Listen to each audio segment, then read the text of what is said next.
Good morning students. आज हम पढ़ेंगे पाठ 16 पानी की कहानी।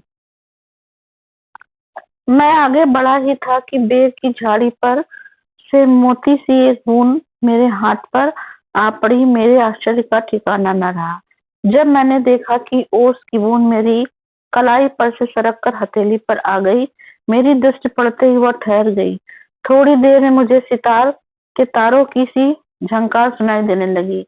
मैंने सोचा कि कोई बजा रहा होगा। चारों ओर देखा, कोई नहीं। फिर अनुभव हुआ कि यह स्वर मेरी हथेली से निकल रहा है।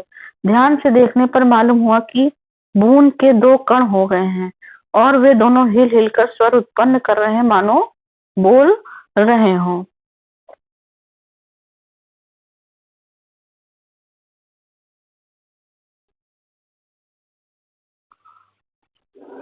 उसी सुरीली आवाज से मैंने सुना, सुनो सुनो। मैं चुप था। फिर आवाज आई, सुनो सुनो। अब मुझसे ना रहा गया। मेरे मुख से निकल गया, कहो कहो। ओस की बूंद मानो प्रसन्नता से हिली और बोली, मैं ओस हूँ, जानता हूँ। मैंने कहा, लोग कहते हैं कि लोग मुझे पानी कहते हैं, जल भी मालूम है। बेर मैं बेर के पेड़ में से आई हूँ, झूठी मैंने कहा और सोचा, बेर के पेड़ से क्या पानी का फव्वारा निकलता है। आप भी देखिए, पाठ में पानी की कहानी में बता रहे हैं कि जो है पानी की जो बूंद थी वो हाथ पे गिरी, किसके? लेखक के। कि पानी की जो कहानी है उस पे बता रहे हैं कि ओस की बूंद मेरे कलाई पर सरक कर हथेली पर आ गिरी और पड़ते ही वो ठहर गई। तो उनको लेखक को लगा कि जैसे कि उनके हाथों में झंकार सी सुनाई देने लगी हो। तो ये आगे जब लेखक को पूछा, मालूम तो पड़ा, तो बोला कि मैं बेर के पेड़ से आई हूँ। पानी की बूंद ने, ओस की बूंद ने कहा, मैं बेर के पेड़ से आई हूँ। और तो वो बोलते हैं कि बेर के पेड़ से क्या पानी का फव्वारा निकलता है।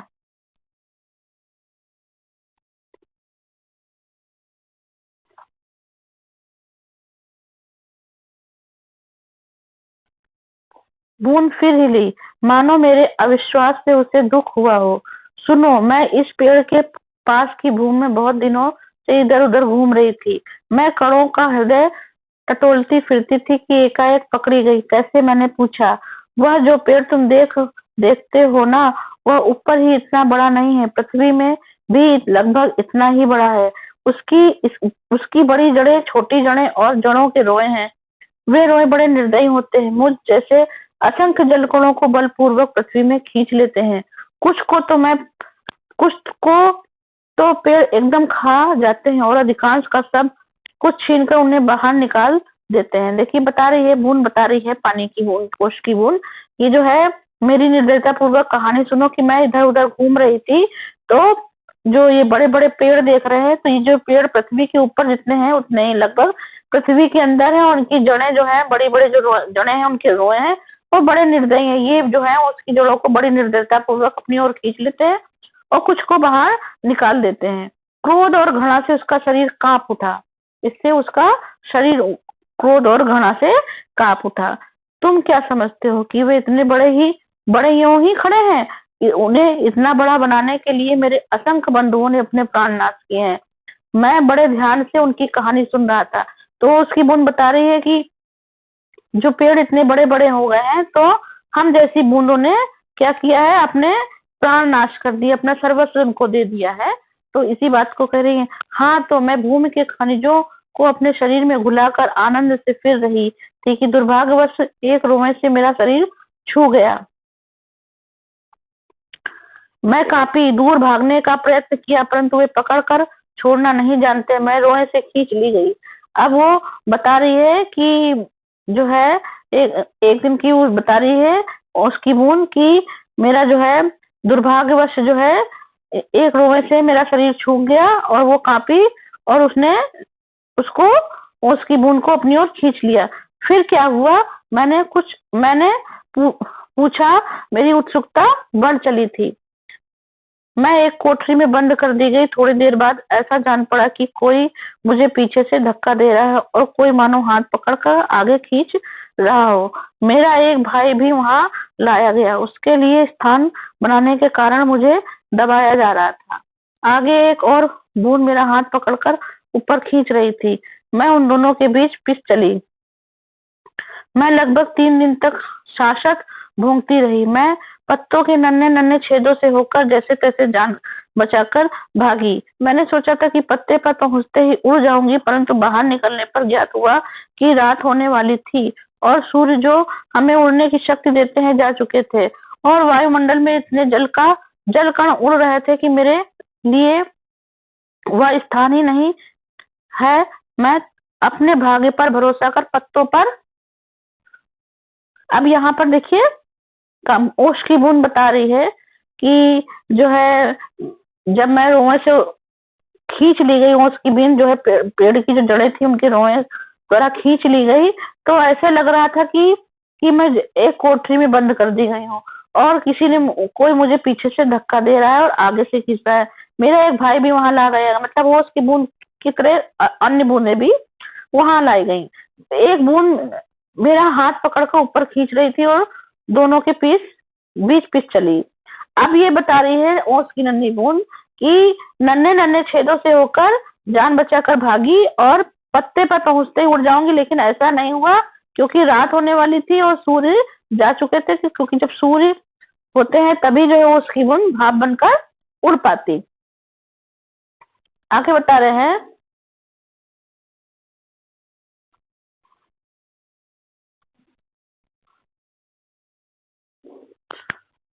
भरोसा कर पत्तों पर ही सिकुड़ी पड़ी रही। अभी जब तुम्हें देखा तो जान में जान आई और रक्षा पाने के लिए तुम्हारे हाथ पर कूद पड़ी। ठीक है, अब रक्षा पाने के लिए वो हाथ पे कूद पड़ी।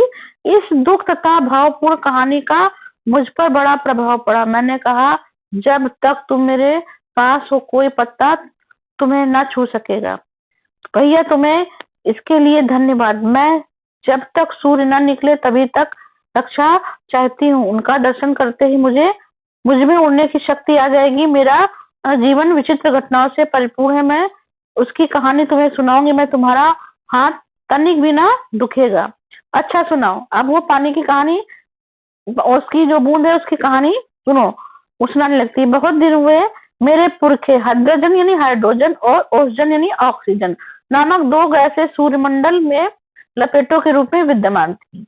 सूर्यमंडल अपने निश्चित मार्ग पर चक्कर काट रहा था। वे दिन थे जब हमारे ब्रह्मांड में उथल पुथल हो रही थी। अनेक ग्रह और उपग्रह बन रहे थे। अब जो है उसकी जो बूंद है बता रही है कि हाइड्रोजन और ऑक्सीजन नामक दो जो है गैसें थी जो कि वायुमंडल सूर्यमंडल में लपटों के रूप में विद्यमान थी। है उनके वंशज अपनी भयावह लपटों से अब भी उनका मुख उज्जवल किए हुए हैं। हाँ, तो मेरे पुरखे बड़ी प्रसन्नता से सूर्य के धरातल पर नाचते रहते थे। एक दिन की बात है कि दूर एक प्रचंड पिंड दिखाई पड़ा। उनकी आंखें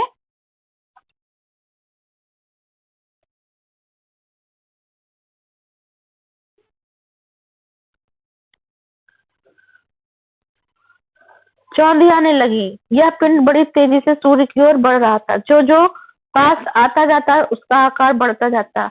यह सूर्य से लाखों गुना बड़ा था। उसकी मेहनत, उसकी महान आकर्षक शक्ति से हमारा सूर्य कांप उठा। ऐसे ज्ञात हुआ कि उस राज से टकराकर हमारा सूर्य चूर्ण हो जाएगा। वैसा न हुआ। सूर्य से सहस्त्रों मील दूर से घूम चला, परंतु उसकी भीषण आकर्षक शक्ति के कारण सूर्य का एक भाग टूटकर उसके पीछे चला। सूर्य से टूटा हुआ भाग इतना भारी खिंचाव संभाल न सका और कई टुकड़ों में टूट गया। उन्हीं में से एक टुकड़ा हमारी पृथ्वी पर है। ठीक है, समझे ना? उन्हीं में से एक टुकड़ा जो है हमारी पृथ्वी पर है। ऐसा उन लपटों से तुम पानी कैसे बनी? अब उनसे सुनो कि ऐसा है कि तुम लपटों से सुनो कि तुम पानी कैसे बनी। तो मुझे ठीक पता नहीं, यह सही है कि हमारा ग्रह ठंडा होता चला गया। आगे देखते हैं। और मुझे याद है कि अरबों वर्ष पहले मैं हाइड्रोजन और ऑक्सीजन के रासायनिक क्रिया के कारण उत्पन्न हुई। बता रही है कि कैसे उत्पन्न हुई। उन्होंने आपस में मिलकर अपना प्रत्यक्ष अस्तित्व गंवा दिया और मुझे उत्पन्न किया। मैं उन दिनों भाप के रूप में पृथ्वी के चारों ओर घूमती फिरती थी। उसके बाद न जाने क्या हुआ। जब मुझे होश आया तो मैंने अपने को ठोस बर्फ के रूप में पाया। मेरा शरीर पहले भाप रूप में था, वह अब अत्यंत छोटा हो गया था। वह पहले से कोई 17वां भाग ही रह गया था। मैंने देखा मेरे चारों ओर मेरे असंख्य साथी बर्फ बने पड़े थे। जहां तक दृष्टि जाती थी बर्फ के अतिरिक्त कुछ दिखाई न पड़ता था। जिस समय हमारे ऊपर सूर्य की किरणें पड़ती थी तो सौंदर्य बिखर पड़ता था। हमारे कितने साथी ऐसे भी थे जो बड़ी उत्सुकता से आंधी में ऊंचा उड़ने, उछलने, कूदने के लिए कमर कसे तैयार बैठे रहते थे। बड़े आनंद का समय रहा होगा। वह बड़े आनंद का, इतने दिनों तक, कई लाखों वर्ष तक, कई लाख, हाँ चौकों नहीं, मेरे जीवन में 102 वर्ष दाल में नमक और के समान भी नहीं है। मैंने ऐसे जीवी से वार्तालाप करते जान अपने को धन्य माना और ओस की बूंद के प्रति मेरी श्रद्धा बढ़ चली। अब आगे बता रहे हैं कि ओस की बूंद के लिए कैसे उनकी श्रद्धा बढ़ चली लेखक की। तो वो बता रहे हैं, इतने दिन आनंद से काटने के पश्चात अब दुख सहन करने का साहस हमें न था। बहुत पता लगाने पर ज्ञात हुआ कि हमारे भार से ही हमारे नीचे वाले भाई दबकर पानी हो गए।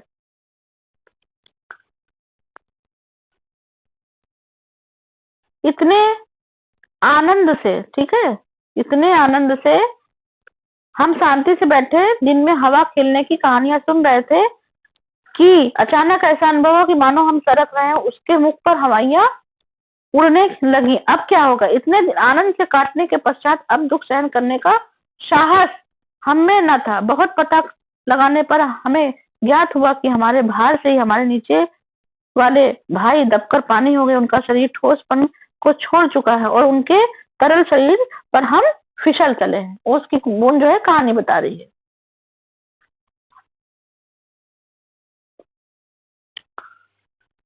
मैं कई मास समुद्र में इधर उधर घूमती रही। अब वो उसकी बूंद जो है कई मास जो है इधर उधर कहा वो समुद्र में घूमती रही। एक दिन गर्म धारा में भेंट हो गई। धारा के चलते अस्तित्व को ठंडक पहुंचाने के लिए हमने उसकी गर्मी सोखनी प्रारंभ कर दी और उसके फलस्वरूप में पिघल पड़ी और पानी बनकर समुद्र में मिल गई। अब वो उसकी बूंद जो थी वो गर्मी बर्दाश्त नहीं कर पाई और वो पिघल कर उसकी बूंद पानी बन गई। समुद्र का भाग बनकर मैंने जो दृश्य देखा वह वर्णनातीत है। मैं अभी तक समझती थी कि समुद्र में केवल मेरे बंधु बांधवों का ही राज्य है, परंतु अब ज्ञात हुआ कि समुद्र में चहल पहल वास्तव में दूसरे ही जीवों की है और इसमें निरा नमक भरा है। पहल समुद्र का खारापन मुझे बिल्कुल नहीं भाया जो मचलाने लगा, पर धीरे धीरे सब सहन हो चला। एक दिन मेरे जी में आया कि समुद्र के ऊपर तो बहुत घूम चुकी हूँ, भीतर चलकर भी देखना चाहिए कि क्या है। इस कार्य के लिए मैंने गहरे जाना प्रारंभ कर दिया। अब जो है उसके अंदर क्या है, उसकी उत्सुकता थी ये जानने के लिए। वो उसकी बूंद जो है जो पानी बन चुकी थी वो जो है समुद्र के गहरे तल पर गई और पता लगाने की इसके नीचे क्या है। मार्ग में मैंने विचित्र विचित्र जीव देखे। मैंने अत्यंत धीरे धीरे रेंगने वाले घोंगे, जालीदार मछलियां, कई मन भारी कछुए और हाथों वाली मछलियां देखी। एक मछली ऐसी दिखी जो मनुष्य से कई गुना लंबी थी। उसके 8 हाथ थे। वह इन हाथों से अपने शिकार को जकड़ लेती थी। उसने जो एक ऐसी मछली देखी जिसके 8 हाथ थे, उन 8 हाथों से क्या करती थी, शिकार को अपने हाथों में जकड़ लेती थी। मैं और गहराई की ओर खोज में किनारों से दूर गई तो मैंने एक ऐसी वस्तु देखी कि चौंक पड़ी। अब तक समुद्र में अंधेरा था। सूर्य का प्रकाश कुछ ही भीतर तक पहुंच जाता था। वह बल लगाकर देखने के कारण मेरे नेत्र दुखने लगे थे।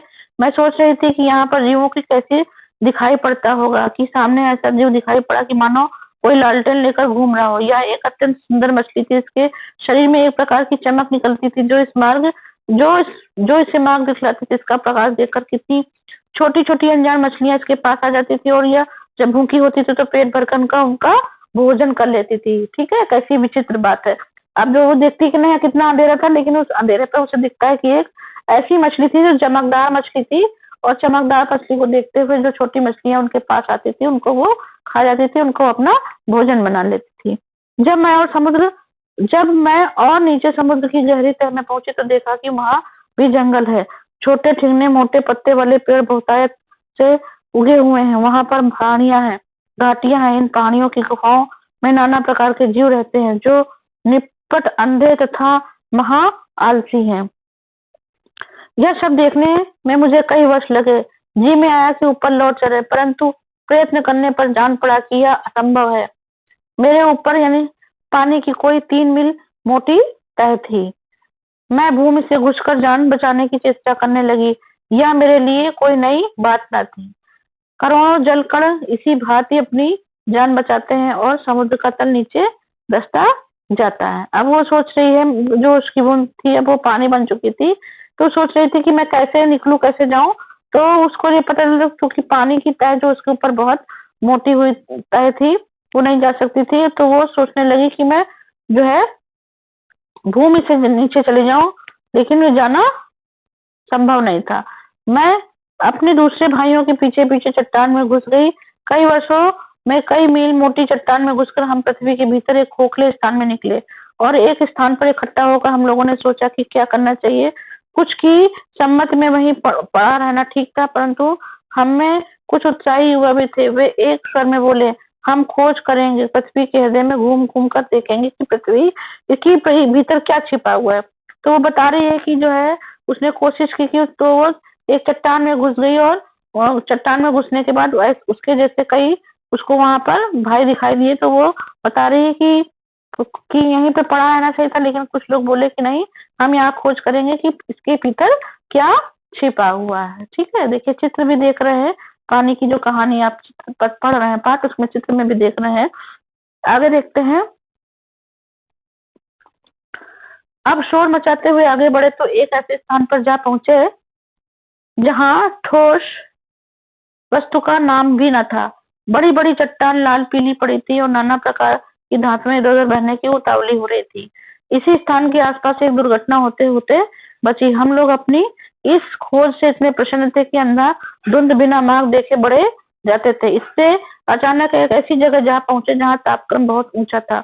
वह हमारे लिए असह्य था। हमारे अगुआ कांपे और देखते देखते उनका शरीर ओसजन और हड्रजन में विभाजित हो गया। इस दुर्घटना से मेरे कान खड़े हो गए और मैं अपने और बुद्धिमान साथियों के साथ एक और निकल पड़ी। अब इसी देखिए स्थान पर बता रही है कि जब हम लोग खोज करने में प्रसन्न थे तो अनेकों मार्ग दिखे। इसमें अचानक एक ऐसे स्थान पर जहाँ पर का तापक्रम बहुत अधिक था और जो है हम लोग के जो आगे चलने वाले थे तो वो कांप उठे, उनका शरीर ओजन और हाइड्रोजन में विभाजित हो गया। इस दुर्घटना से उसकी जो बूंद थी उसके कान खड़े हो गए थे पानी की बूंद के। हम लोग अब एक ऐसे स्थान पर जा पहुंचे जहां पृथ्वी का गर्भ रहकर हिल रहा था। एक बड़े जोर का धड़ाका हुआ, हम बड़ी तेजी से बाहर फेंक दिए गए। हम ऊंचे आकाश में उड़ चले। इस दुर्घटना से हम चौंक पड़े थे। फिर पीछे देखने से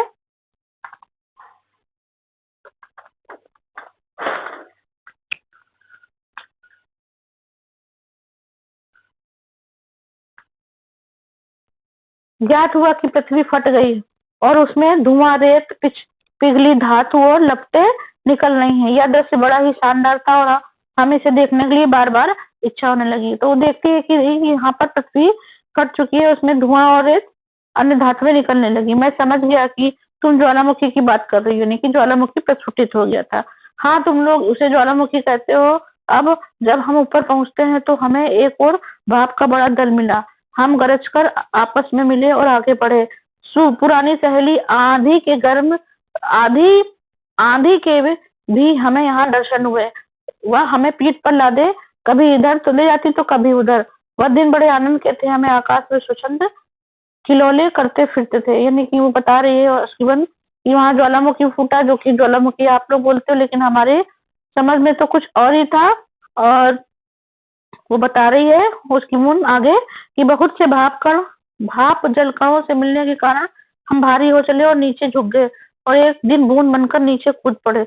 मैं एक पहाड़ पर गिरी और अपने साथियों के साथ मैली कुचली हो कर बह चली। पहाड़ों में एक पत्थर से दूसरे पत्थर कूदने और किलकारी मारने से जो आनंद आया बुलाया नहीं जा सकता। वो बता रही है कि पहाड़ों पर एक पत्थर से दूसरे पत्थर पर जब हम जा रहे थे तो हमें बहुत आनंद आ रहा था। हम एक बार बड़ी ऊंची शिखर पर से कूदे और नीचे एक चट्टान पर गिरे। बेचारा पत्थर हमारे प्रहार से टूटकर खंड खंड हो गया।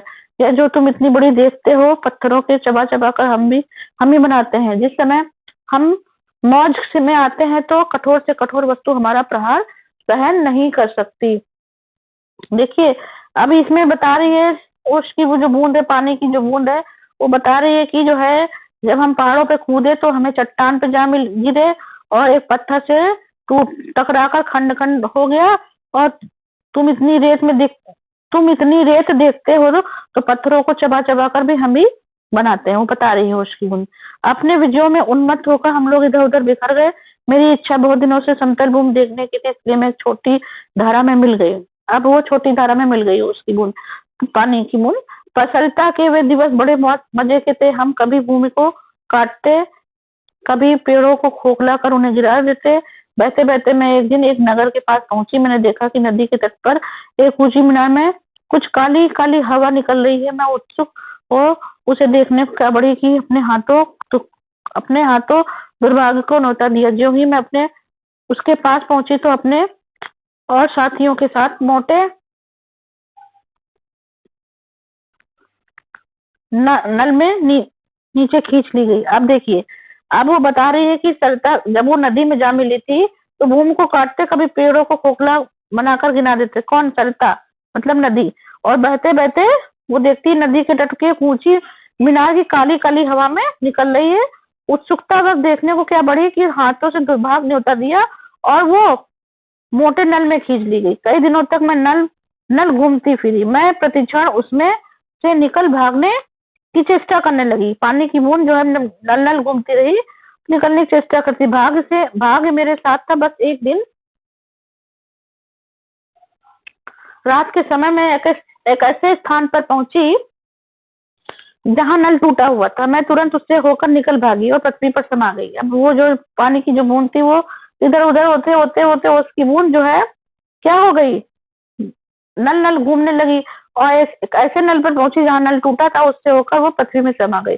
अंदर ही अंदर घूमते घूमते बेर के पेड़ के पीछे जा पहुंची। जो बेर का पेड़ था उसके पास जा पहुंची, वहां रुकी। सूर्य निकल आए थे। बस मैंने कहा, हाँ, मैं अब तुम्हारे पास नहीं ठहर सकती। सूर्य निकल आए, तुम मुझे रोक नहीं सकते। वो उसकी बूंद धीरे धीरे घटी और आंखों से ओझल। जो उसकी बूंद थी वो कहती है कि अब मैं यहाँ जब बेर के पेड़ की झाड़ी के पास आ पहुंचती है तो बोलती है कि सूर्य निकल आए, अब बिल्कुल नहीं ठहर सकती। सूर्य निकल आया और सूर्य के निकलते ही वो उसकी बूंद धीरे धीरे घट गई और आंखों से ओझल हो गई। और इसके लेखक हैं रामचंद्र तिवारी। तो मैं समझती हूँ आप ये पाठ अच्छे से समझे होंगे और इसको अच्छे से समझने के लिए इस पाठ की रीडिंग लगाएंगे और अच्छे से समझने का प्रयास करेंगे। Thank you class.